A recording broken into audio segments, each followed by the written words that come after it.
Assalamualaikum Bang Nuaim Hayat, apa kabar? Waalaikumsalam warahmatullahi taala wabarakatuh. Alhamdulillah kabar Alhamdulillah. baik. Hari ke-10. Hari ke-10 ya, kita ingat. Sepertiga. Hari Sepertiga. ya, pertama mungkin Bang Nuaim jarang orang ingat merayakan Hari Kemerdekaan Indonesia menurut Hijriah ya, karena tanggal 9 kemarin ya, 17 Agustus 1945 itu bertepatan dengan 9 Ramadan 80 tahun yang lalu.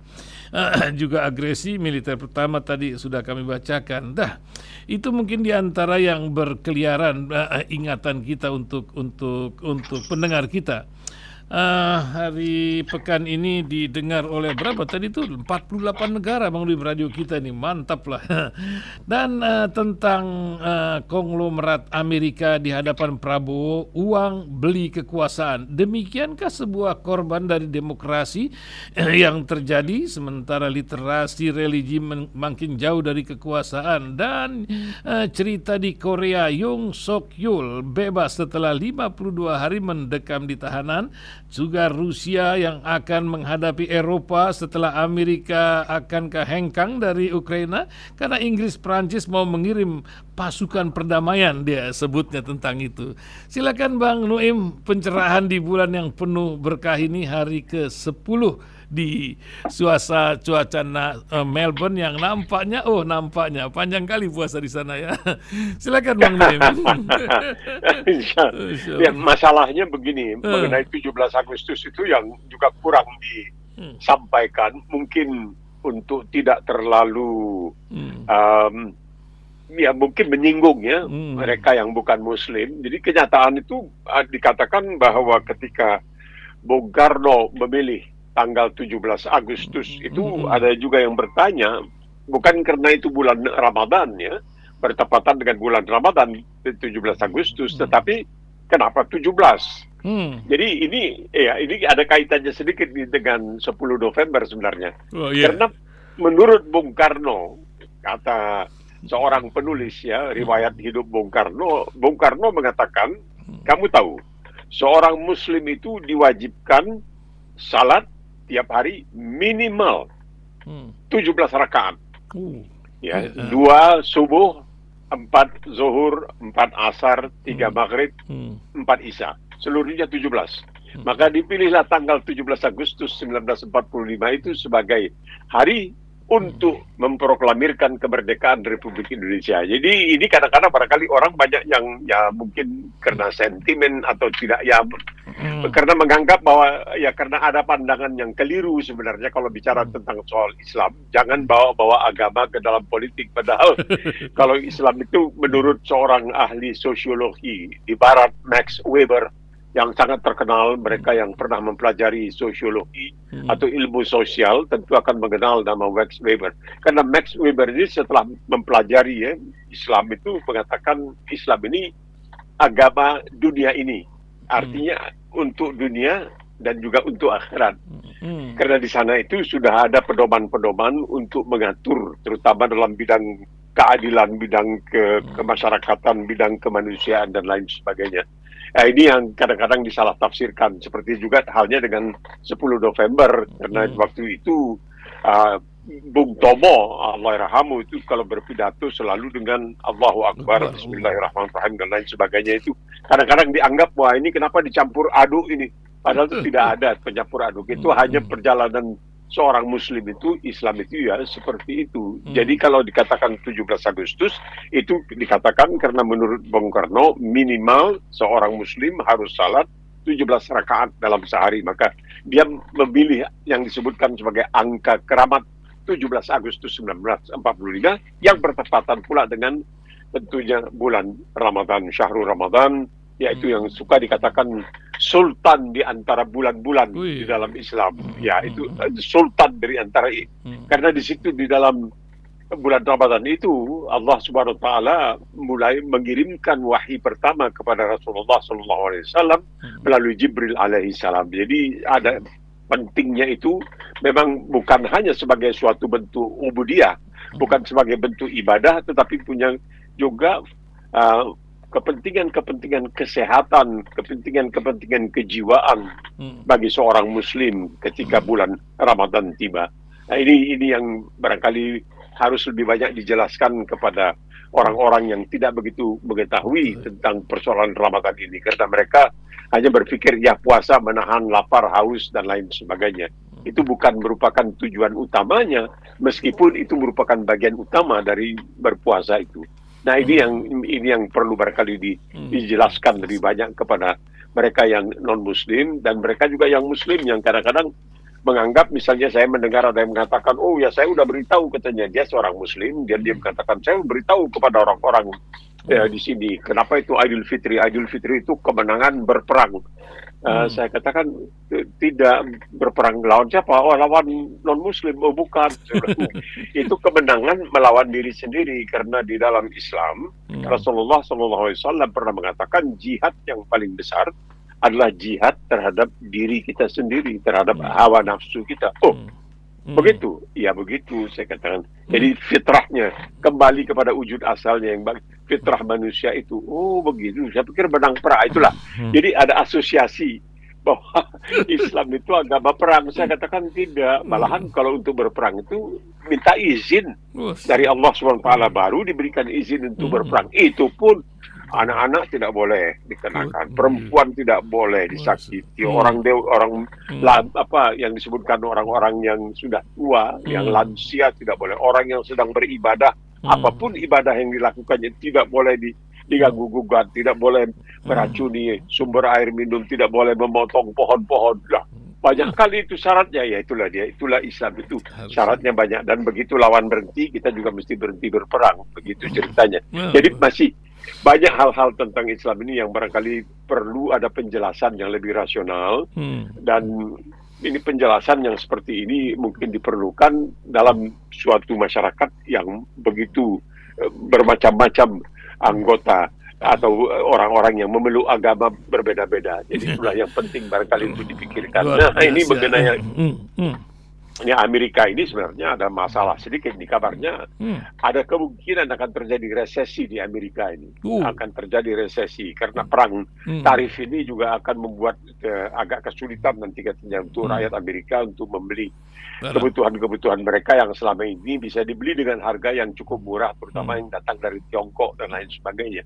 Jadi ini menarik sekali, dan apa yang dilakukan oleh seorang Elon Musk ini ya begitu, waduh. Ya ini barangkali kebablasan juga ini. Seperti penghematan yang terjadi sehingga sekarang ini ya timbul pertanyaan. Negara dianggap pabrik gitu ya.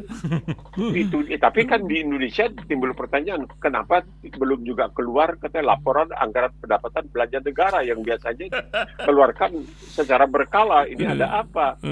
Ini mungkin barangkali. Jadi kalau sekali tadi Rasil mengatakan bahwa seorang Amerika memberitahukan duit dengan kekuasaan, ya mungkin karena uang itu. Makanya Prabowo memanggil para oligarki, dahulu disebutkan konglomerat. Iya, ini lalu juga mengatakan, konglomerat yang dipanggil ini. Iya, menarik kan? Ini bukan pertama kali sebenarnya. Mantan mertua beliau juga pernah, ya Soeharto pernah memanggil konglomerat dan meminta kepada konglomerat, tolonglah katanya kalian sumbanglah 2,5%. Jangan ada. Oh nggak mau mereka. Tidak mau. Apa? Nah, itu menarik, ya. Jadi mereka tidak mau. Padahal kalau kita lihat sekarang ini, kalau hari ini misalnya kita baca di Singapura, itu mereka menyediakan uang lebih dari $3 juta, 3,1 lah, $3 juta untuk memberikan kepada 8.000 orang Muslim yang dianggap kurang mampu, membantu pendidikan dan lain sebagainya. Jadi uang zakat yang dikutip itu bukan digunakan untuk keperluan politik, untuk kepentingan politik, tidak, untuk misalnya PSN ya, supaya di proyek strategi, bukan, tapi untuk manusia, karena asal usul dari zakat itu sebagaimana dijelaskan oleh seorang bernama Muhammad Jabara dalam buku riwayat hidup Rasulullah SAW di Madinah itu Rasulullah mengatakan zakat ini diambil dari seorang yang mampu, diberikan kepada seseorang yang kurang mampu, sehingga dia kemudian jadi mampu dan dia bisa memberdayakan orang lain, dan terus begitu secara beruntun. Jadi zakat itu maksudnya adalah cara untuk memberdayakan orang secara beruntun, satu orang. Jadi ini yang kalau di dalam istilah Tiongkok oleh Konghucu dikatakan, kalau kamu berikan seseorang ikan, maka dia akan makan itu satu hari. Kalau kamu ajari orang itu menangkap ikan, dia akan makan saban hari.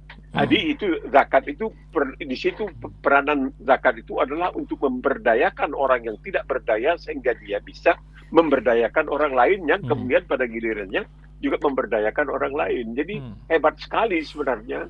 Ya, jadi peranan zakat itu lain daripada sedekah, ya infak dan lain sebagainya. Ini hanya zakat saja yang merupakan sesuatu yang diwajibkan kepada seorang muslim. Beda dengan tentunya fitrah, ya. Fitrah itu hanya untuk satu hari itu.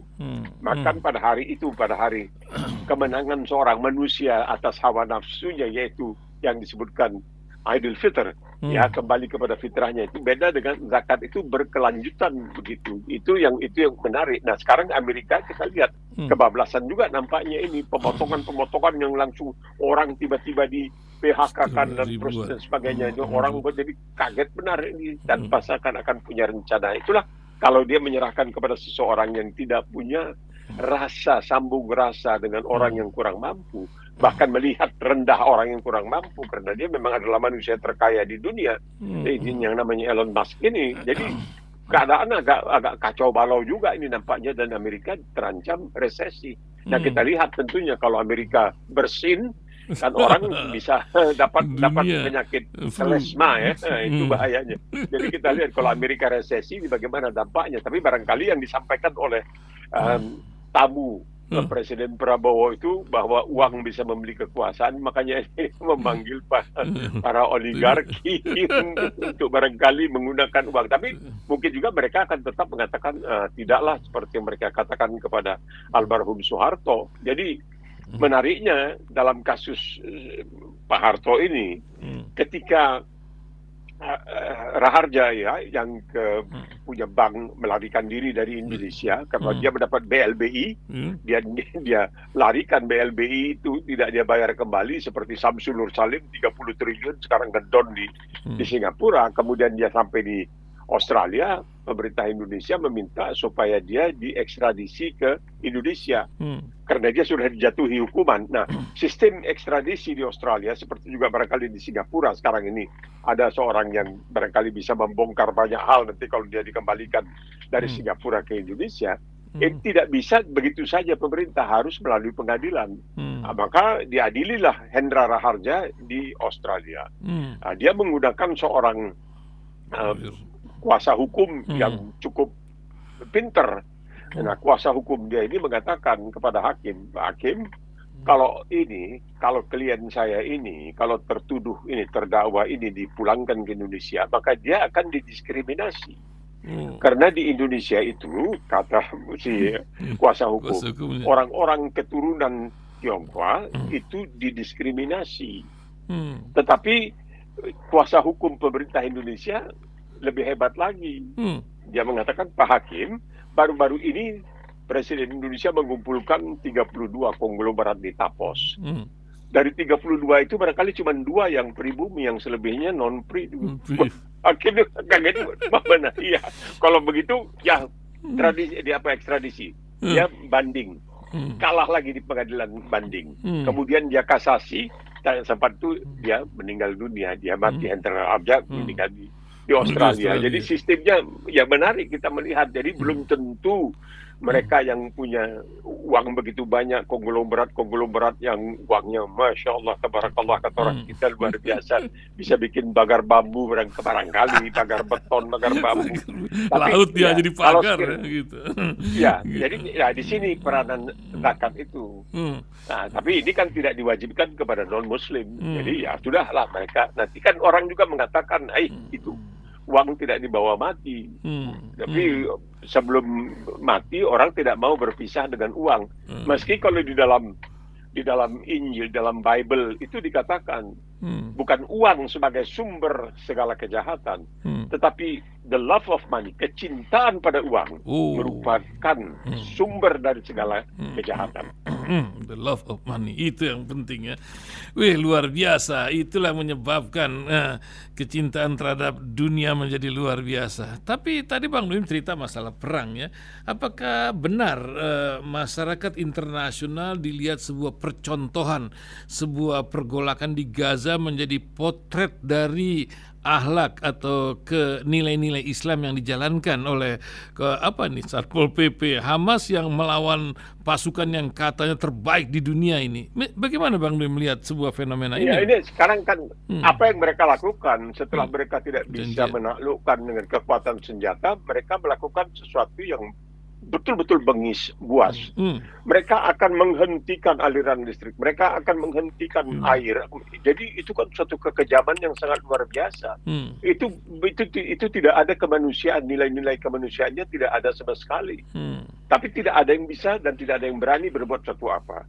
Karena ya Israel tetap akan mendapatkan dukungan yang sangat luar biasa meskipun dari Amerika Serikat terutama. Meskipun sekarang kita tahu seorang dari Algeria keturunan Palestina, seorang mahasiswa sekarang sudah dibatalkan izin tinggalnya di Amerika Serikat. Padahal dia sudah mendapatkan apa yang disebutkan sebagai the green card, kartu hijau. Dan dia istrinya orang Amerika, lagi hamil 8 bulan. Tapi sudah dia dibatalkan dan mungkin dia akan dideportasi, akan diusir karena dia ikut di dalam menggalang persatuan di kalangan orang-orang yang cinta kepada kemanusiaan. Terutama di universitas-universitas, dan anti apa yang dilakukan oleh Israel. Itu bukan anti Yahudi, itu anti kekejaman oleh sebuah negara bernama Israel. Bukan, kalau itu dikatakan negara Yahudi maka itu merupakan suatu negara bangsa, itu sama dengan apartheid jadinya. Nah, tapi dia sudah ditangkap dan sekarang dalam kurungan dan akan dibatalkan izin tinggalnya dan akan diusir. Begitulah hebatnya mereka, patuhnya mereka.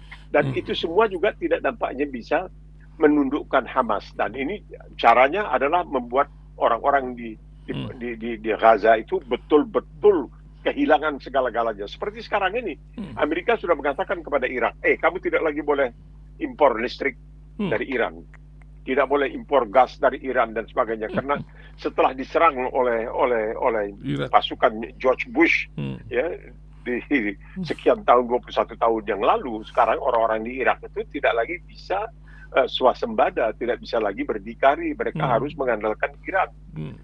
Sekarang sudah tidak dibolehkan lagi. Dahulu dibolehkan mereka mengimpor listrik, mengimpor gas dari Iran, sekarang tidak dibolehkan. Ya, jadi tidak menjadi persoalan bagi Amerika. Ini Trump sudah mengatakan kita ingin menghancurkan Iran karena apa? Karena Iran dianggap sebagai katanya Iran itu sebagai cukong daripada teroris. Kedua, Iran itu dianggap sebagai satu-satunya di Timur Tengah lawan atau bahaya yang bisa mengancam Israel. Jadi dia akan menghancurkan. Nah, sekarang ini sudah ada macam-macam dukungan sudah disuarakan. Qatar misalnya berani mengatakan bagaimana itu senjata nuklir Israel. Sudah mulai diangkat lagi di persoalan. Padahal waktu Obama ditanya oleh oleh wartawan, bagaimana ini dengan persenjataan nuklir Israel, itu kan tidak dibolehkan oleh hukum internasional. Obama tidak mau jawab. Karena apa? Karena pernah seorang presiden dikatakan, yaitu John Kennedy, dia pernah mengatakan tidak dibolehkan Israel memiliki senjata nuklir karena itu berlawanan dengan hukum internasional. Kemudian terjadi satu peristiwa di bulan November yang mengakhiri nyawanya, mengakhiri hidupnya. Yaitu dia. Jadi ini semua hal-hal yang barangkali perlu ditelaah lebih lanjut lagi oleh para sejarawan yang lebih mumpuni ya, untuk melihat kenapa Israel itu. Tapi bisa kita bicarakan kalau kenapa mereka begitu sekarang ini semacam ingin menebus dosa mereka terhadap, katakanlah bukan Israel tapi umat Yahudi, karena kekejaman yang tidak masuk di akal yang mereka pernah lakukan terhadap umat Yahudi. Begitu kejam terhadap umat Yahudi begitu. Dan di situ kelihatan bagaimana kekuasaan Muslim pada waktu itu, termasuk Khilafah Utsmaniyah, memberikan naungan, memberikan tempat, memberikan kesempatan kepada umat Yahudi dari Eropa, terutama dari Spanyol yang waktu itu digencet oleh gereja habis-habisan untuk berkembang biak, sehingga timbul suatu ucapan oleh seorang pemuka Yahudi bernama Abraham Tolkien bahwa zaman keemasan Islam itu bersamaan dengan zaman keemasan umat Yahudi. Ya kita tahu kan orang seperti yang disebutkan Maimonides, yaitu Al-Ma'mun dari Spanyol, dia seorang Yahudi yang pernah menuntut ilmu di universitas pertama di dunia yang dibangun oleh seorang muslimah, yaitu Al-Qawairiyin di Fez di Maroko. Memang ini selalu jadi masalah. Kita jadi mengingat perang Khandak ketika Quraisy menyerang Madinah, ya Yatrib. Itu Bani Huraidah pun menjadi sebuah kisah tersendiri di karangan sahabat-sahabat Rasul dalam pergolakan itu, sambil mengingat literasi keagamaan di bulan Ramadan, Bang Nuim. Bukan begitu, Bang Nuim? Ini cerita lama berulang gitu. Banyak umat Islam juga yang mengatakan, oh katanya Rasul itu katanya baik, tapi dia begitu kejam terhadap orang-orang Yahudi di Madinah dan sebagainya. Tapi ada seorang kalau Karen Armstrong, saya kalau tidak salah, dia mantan biarawati dari Inggris yang kemudian dia meninggalkan gereja dan banyak menulis tentang agama, termasuk agama Islam. Dia mengatakan apa yang terjadi pada waktu itu adalah pengkhianatan dan itu membahayakan umat secara keseluruhan. Jadi tindakan tegas itu karena melindungi yang mayoritas dari perbuatan keji minoritas yang semula mengaku. Kan orang mengatakan bahwa kalau dia musuh, saya lihat musuh. Kata orang Medan, berkilas ikan di dalam air, tahu kita jantan betinanya. Kalau kita lihat musuh, kita tahu itu musuh. Tapi kita lihat kawan, tahu-tahu dia adalah musuh. Nah itu dia namanya musuh dalam selimut. Itu membahayakan. Itu membahayakan. Jadi harus ada tindakan tegas.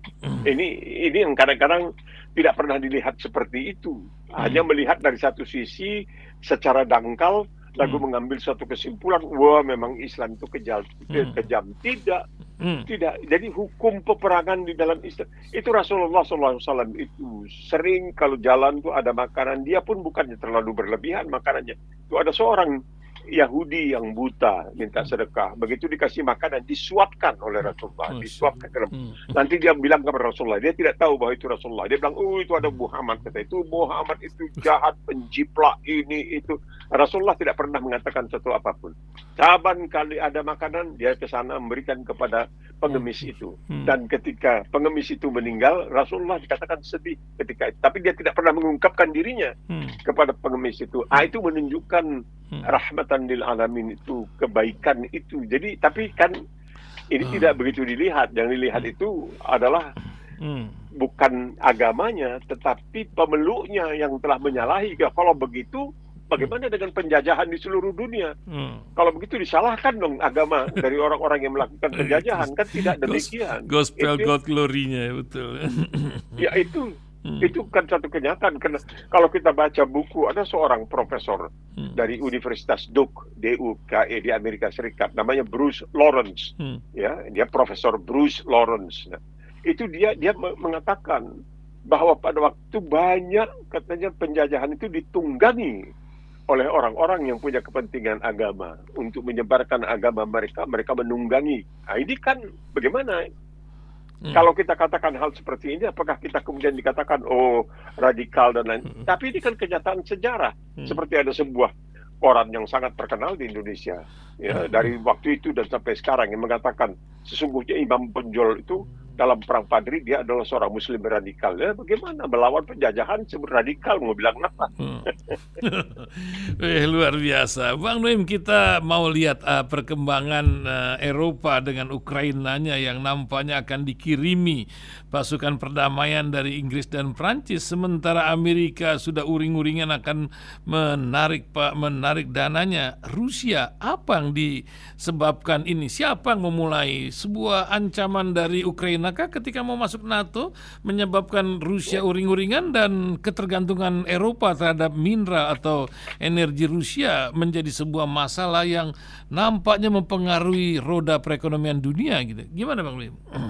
Ya berat memang, karena Rusia sekarang merupakan salah satu pemasok bahan bakar, ya, termasuk bensin dan lain sebagainya, minyak dan lain sebagainya. Dan dia ingin inilah, karena dia pernah hidup di zaman kejayaan Uni Soviet, terdiri dari begitu banyak negara. Sekarang katanya Putin itu ingin mengembalikan sebagian paling tidak. Mungkin secara perlahan-lahan dan lain sebagainya. Jadi dia ingin punya warisan. Di antaranya dia ingin mengambil alih itu Ukraina. Dan dia tidak menginginkan kalau Ukraina itu masuk menjadi anggota NATO. Karena di dalam anggaran dasar NATO itu dikatakan sesuatu serangan terhadap salah satu anggota NATO berarti serangan terhadap seluruh NATO. Nah, jadi ini yang dikhawatirkan oleh Rusia. Makanya terjadi. Rusia mengatakan saya ingin ini kembali. Kita juga jangan melihat, kita juga dulu kita menuntut bahwa Papua itu atau Irian Barat itu adalah milik kita, bukan Timur ya, bukan Timor Leste, tapi Irian Barat. Kita berjuang tidak menjadi persoalan ya. Kita berjuang untuk memperoleh itu kembali. Alhamdulillah kita berhasil memperolehnya, walaupun sekarang ini masih terus terjadi masalah di sana sehingga sekarang terbongkar bahwa ternyata senjata-senjata buatan Pindad itu rupanya dijual kepada organisasi Papua Merdeka dan lain sebagainya. Nah, kembali di Eropa ini juga masalah.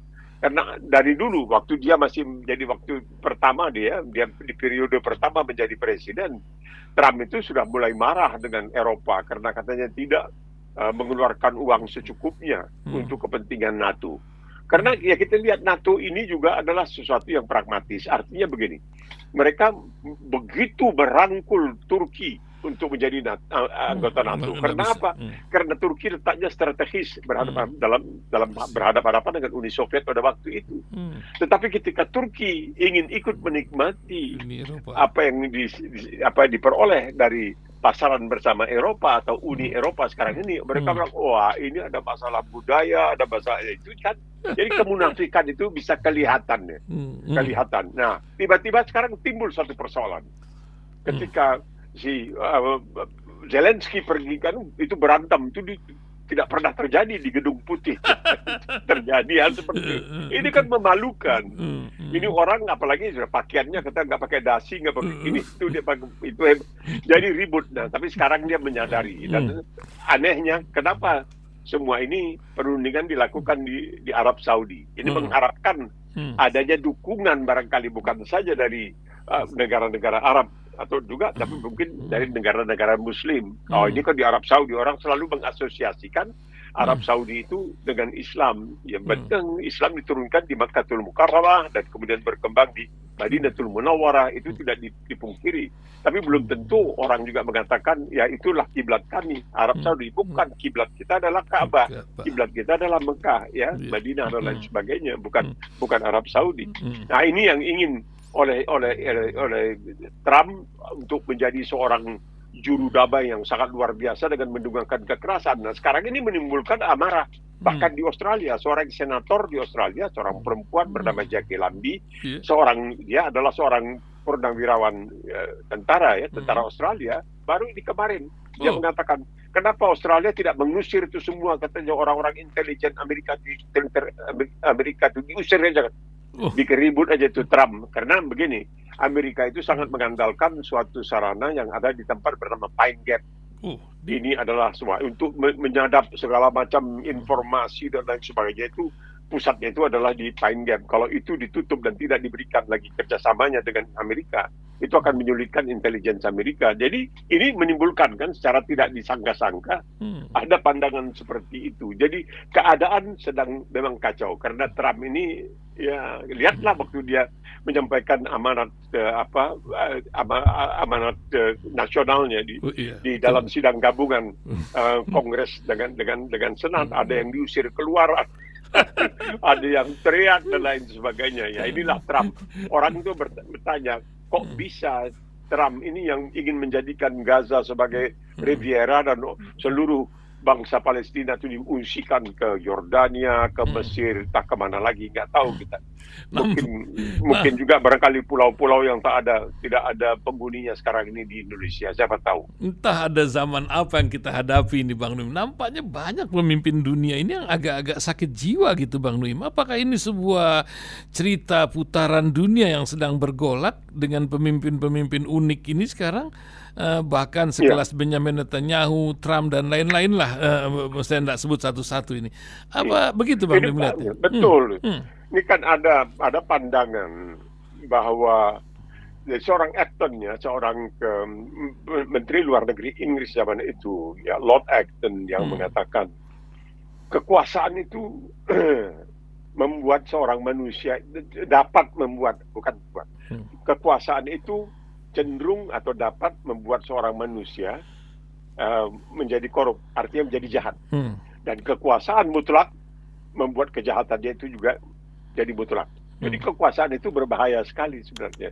Karena tidak bisa payah mengendalikan, merasa dia merasa dirinya berkuasa. Kita tahu, kita lihat orang-orang yang pernah berkuasa di depan mata kita. Das mulu apa segala macam itu. Kalau itu kekuasaan itu membuat orang itu kehilangan pegangan. Seakan-akan ya sudah sangat berkuasa. Power tends to corrupt. Absolute power corrupts absolutely. Itu kata Lord Acton begitu. Kekuasaan itu membuat orang itu cenderung kehilangan pegangan ya. Makanya kita tertarik pada suatu kejadian karena ini bulan Ramadan dan ini ada kaitannya dengan puasa, dengan Ramadan. Dan ini ditulis oleh Maulana Wahiduddin Khan ya, seorang Muslim terkemuka dahulu jadi India. Dia mengatakan di zaman Kesultanan Abdurrahman II di Spanyol, pada satu kali Sultan Abdurrahman ini juga dikatakan dia punya katanya perpustakaan yang bukunya ada 400.000, wallahu alam. Nah, Sultan Abdurrahman kedua ini meminta para majelis ulamanya untuk tampil pada suatu bulan Ramadan di istana. Istananya itu namanya Madinatul Zahra. Luar biasa lah pokoknya. Dan dia meminta kepada para ulama bimbingan untuk menebus dosa yang telah dilakukannya karena kemarin dalam bulan Ramadan dia sengaja tidak berpuasa. Lalu pimpinan majelis ulama yang bernama Imam Yahya mengatakan, ya tuanku, Sri Baginda, silakan puasa 60 hari setelah Idul Fitr. 60 hari puasa, silakan puasa 60 hari terus-terusan untuk menebus satu hari yang dia batalkan puasanya tanpa alasan yang dapat diterima. Nah, ketika tulisan berkata, ya insya Allah. Mereka keluar. Waktu mereka keluar istana, seorang ulama lain mendatangi Imam Yahya. Dia mengatakan, ya Syekh, itu kan keterlaluan. Katanya kan cukup kalau dia kasih makan 6 orang. Lah, si Imam Yahya mengatakan, dia sultan, kasih makan 6 orang, 60 orang, 600 orang, 6.000 orang dia juga bisa. Tapi dia tidak akan merasakan beratnya puasa. Suruh dia puasa 60 hari. Itu. Jadi kekuasaan itu di dalam Islam itu ada batasnya gitu. Dibatasi. Dan menurut sejarah, Sultan Abdurrahman II melaksanakan puasa 60 hari. Nah, terakhir Bang Nuim, sebagai penutup ini di bulan Ramadan, masalah kejiwaan manusia, apa yang mesti diingatkan menyangkut Ramadan? Karena kita bisa melihat orang, tapi juga kan kita harus memperbaiki jiwa kita, wabil khusus di Ramadan ini. Mungkin dari Bang Nuim bisa mengingatkan pendengar, silakan.